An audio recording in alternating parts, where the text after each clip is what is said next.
Need for Speed The Run is one of the less fondly remembered Need for Speed entries in recent years.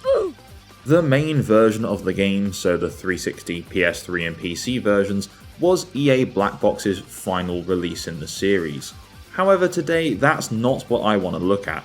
I want to look at the overlooked, forgotten, or the version that was just overshadowed by its console counterparts. That's the 3DS port. That's right, you heard it. The Run didn't just hit those three consoles, it also got a full portable adaptation on the Nintendo's then new glasses-free 3D handheld. And it wasn't just a scaled-down track racer either. This version features its own engine, its own mechanics, and a surprisingly ambitious attempt to bring a cross-country cinematic racing experience to a portable screen. Now, there was a Nintendo Wii version also developed by the same people that made this 3DS port, so I'm just going to assume it's probably quite similar. Anyway, grab your racing gloves and maybe a pair of nostalgia goggles, because today we're taking a look back at how the 3DS version came together, what it nailed, what it fumbled, and whether it's still worth popping into your handheld all these years later. So to understand what makes this version interesting, we first need a little bit of context. Need for Speed The Run launched in late 2011 as EA's cinematic blockbuster entry in the Need for Speed series. It promised a coast-to-coast race across the US, mixing high-speed driving with a dramatic storyline involving mobsters, betrayals, and a desperate sprint from San Francisco to New York for $1 million prize. Man, I'm sweating just reading the synopsis for this story. Anyway, on consoles, the game famously used the Frostbite 2 engine, the same tech that was powering Battlefield. But obviously the Nintendo 3DS couldn't dream of that level of rendering at the time, so EA contracted Firebrand Games, a studio with a lot of portable racing experience. These guys ported Trackmania, Grid, Cars 2, a lot of racing games onto the original Nintendo DS.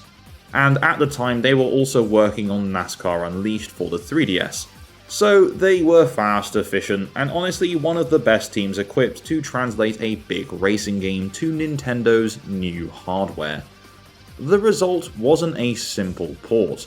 Instead, Firebrand crafted their own version of the Run that attempts to retain the spirit of the console game while respecting what a handheld can actually do. And that approach leads to definitely some strengths, but also some compromises.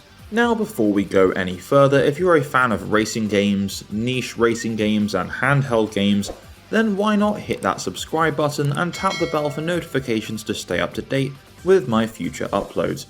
And if you want to support the channel any further, then please go check out my Patreon using the link in the description below. It'd be greatly appreciated. Over on the Patreon you can get access to some cool goodies like early access to videos and your name in the credits of every single upload. Anyway, that's enough selling the channel to you, let's go back to Need for Speed The Run. So let's start with the story, because unlike a lot of racers, this game is actually centered around a story.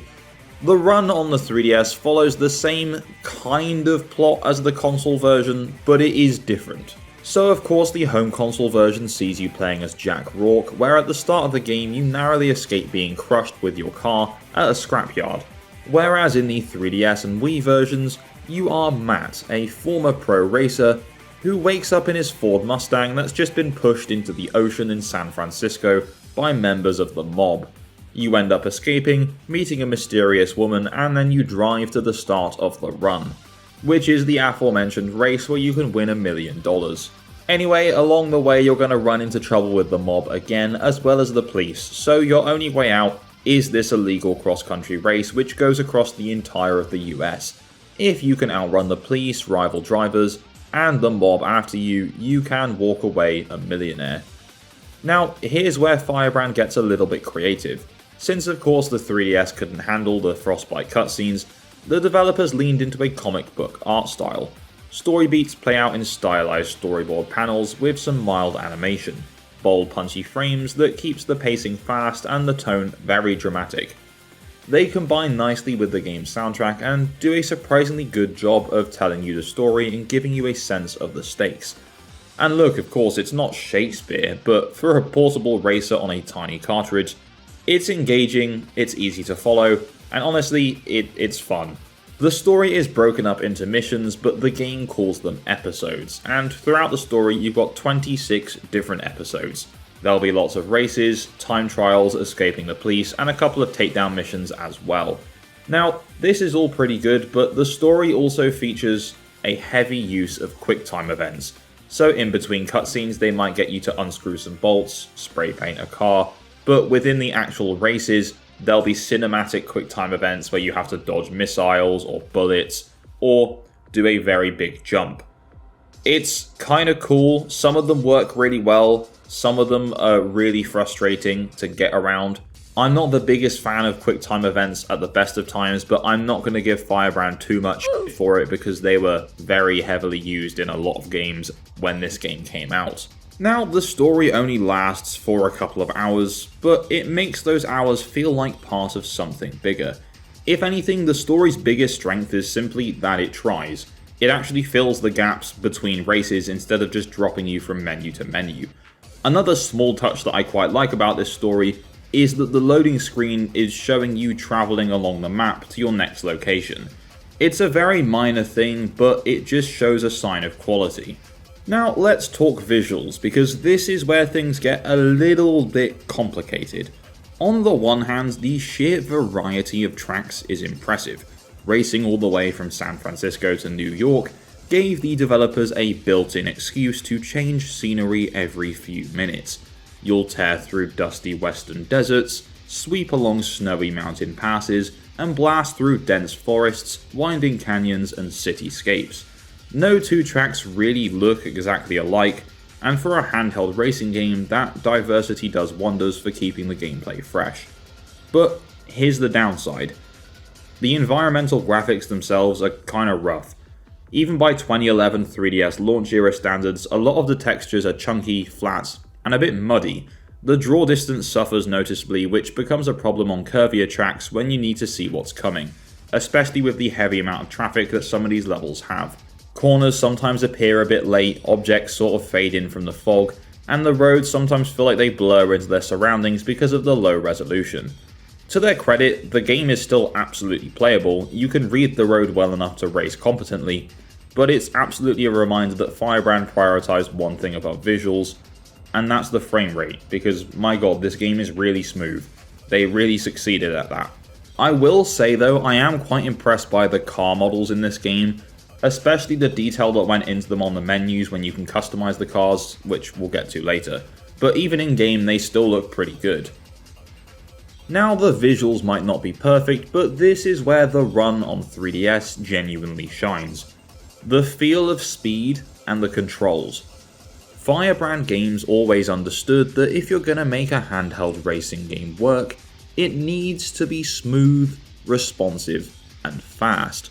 And here, honestly, they knock it out of the park. The sensation of speed is excellent, like shockingly good for the time.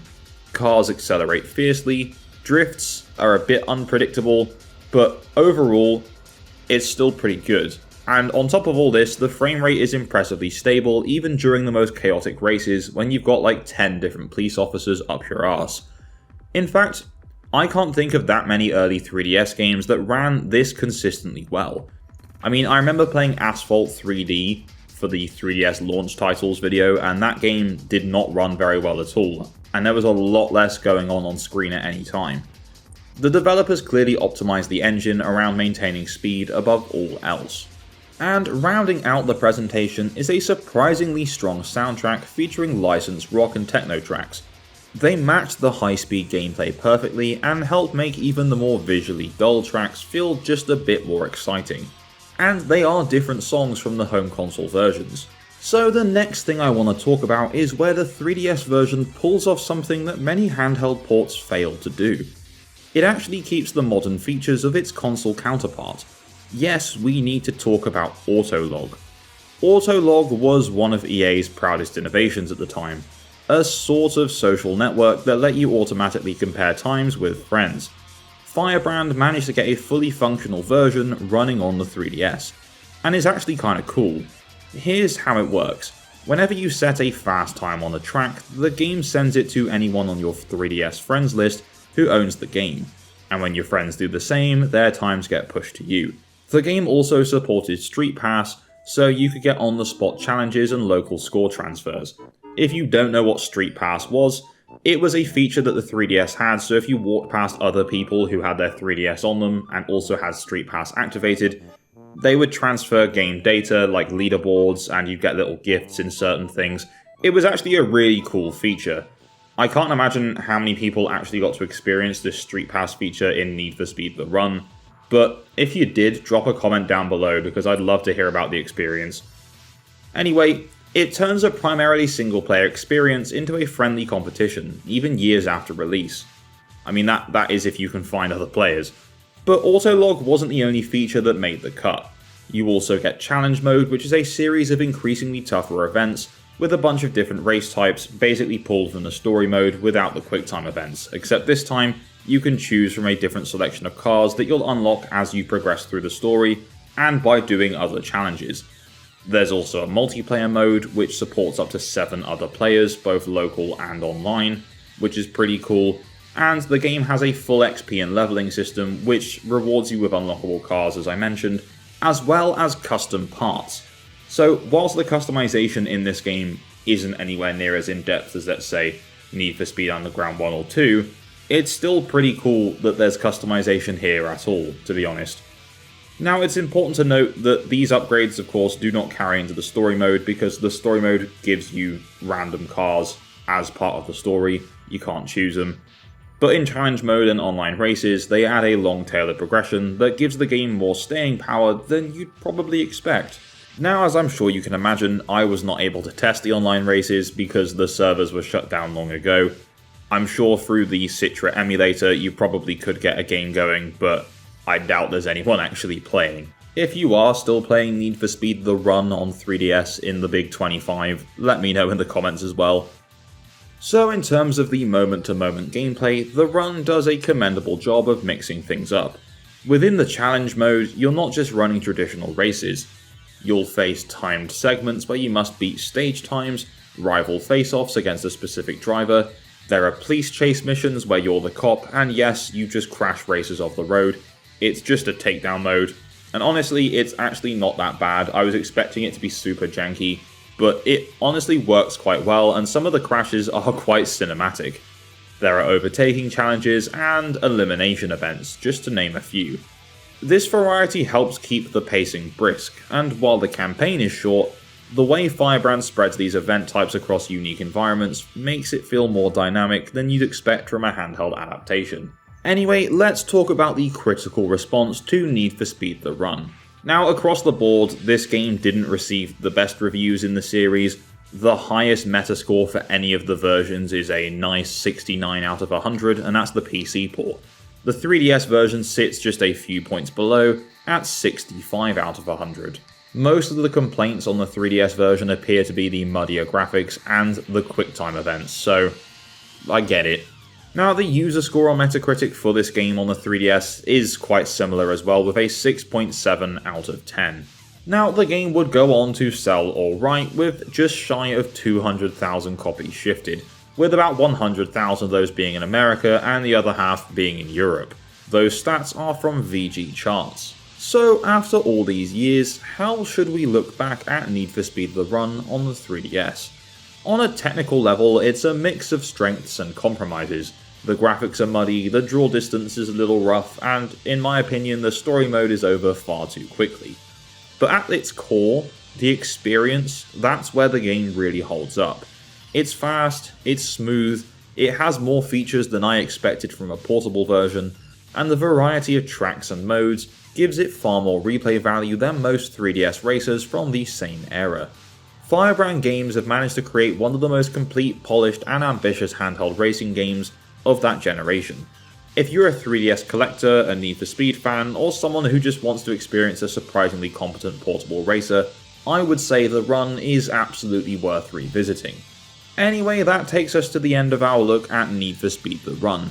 If you enjoyed this dive into the more obscure side of the Need for Speed franchise, don't forget to hit that like button, subscribe, and tap the bell for notifications to stay up to date with my future uploads. And if there's any other handheld ports or forgotten racing games you want to see covered, let me know in the comments as well. Anyway, a massive shout out to my Patreon subscribers for the continued support, and all I really have left to say is thanks and bye bye.